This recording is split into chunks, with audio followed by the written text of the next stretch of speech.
Hello, my name is Emmanuel, and today we are going to be looking at this question. We are going to try our best to answer this question: why should I not marry a man that uses curse words? Why should I not marry a man that little things they begin to pronounce curses? You are stupid, you know, go better for you. Why is it dangerous to marry a man like that? Now, if today is the first time you are joining us, or probably you have been watching our videos for a while, but you have not subscribed, you have not clicked the notification bell, please do that now. Just subscribe, click the notification bell, so that as we upload, this February we are dropping video every day, daily. So as we upload, you will just be notified and you watch our videos. We are dropping valuable content. So thank you very much. Just do that now to encourage us in the work that we do. So let's go straight to what we have to discuss today. Why should I not marry a man that uses curse word, that curses always? Why is it dangerous? Now, to explain this thing, I would like to take us to scriptures. I would like us to take us to scriptures. Now, in Genesis chapter 3, verses 16, after the fall of man, God told the man that out of the dust shall you eat, you shall till the ground, and all that. Now he pronounced some curses upon the woman also, and he told her that she would give birth in what? In pain, right? She will give birth in pain. That's in verse 16. But most partly, what we are concentrating on is the last part of verse 16 that talks about her desire will be for her husband, and the husband will rule over her. The husband will rule over her. God created them as independent beings. They were just there to help each other, to partner and help each other. But somehow, after the fall, God now needed somebody to rule over her. God now placed Adam to rule over Eve. Now, it wasn't so from the beginning, as I said. So now, by authority, now by default, now, once you get married, the man has rule over you. Once you get married, God has given him some authority. God has given him an authority come with power. God has given him power to do some things over the woman, right? Some vector power has been bestowed upon the man to carry out some responsibility to take care of her. Now, if you go to Numbers chapter 30, in Numbers chapter 30, if you read from verse 1 to the end, Moses, through God, was explaining to the people the status between a husband and a wife, the husband and the father and the daughter. He gave this scenario. He was like, if the daughter goes out, she's not yet married, she's still under her father, she goes out and she makes a vow to God. If she makes a vow to God, but when the father hears the vow, that same day, upon hearing the vow, that if he keeps quiet, then the vow is confirmed. But if the father objects, if the father says no to the vow is what? Null and void. God will honor the husband.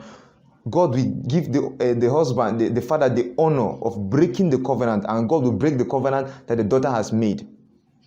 Likewise, if a wife makes a covenant and the husband hears it and he's not okay with it, God has given him the vector power to break the covenant. He can declare the covenant, the vow, null and void. So if you go to church and declare, I want to give 2 million, and your husband hears it and he says, no, it's not going to work, God honors it and the covenant is broken. Nobody was going to hold you. God will not hold you responsible for that vow anymore.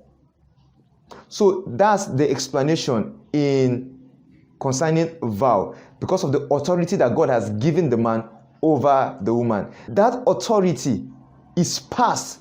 You remember the Bible said that it's as long as she's still with her father. Now, the moment she is no longer with her father, the father presents her to you as a man. When the father presents the lady to a man, the father has handed over some of those authorities to the man, has given the man now the authority. He has paid the bride price. Now he's not the husband. Just like Adam will have rule over her, the husband now is not having rule over her.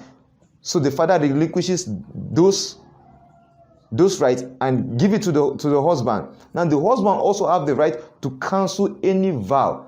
Now you understand that vows as well, they are covenant between God and a person.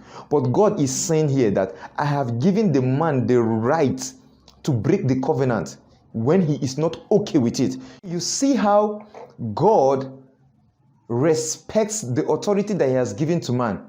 and it allows the man to exercise that authority, even when it's kind of a barrier between him and the lady. But God still respects the covenant. So God respects the covenant, that the authority that he has given the man over the woman. In Genesis chapter 31, verses 32, you see the case of Laban. Where Rachel stole her father's idol. Jacob now declared that whosoever the idol gods are with, the person should not live. Jacob declared that upon Rachel.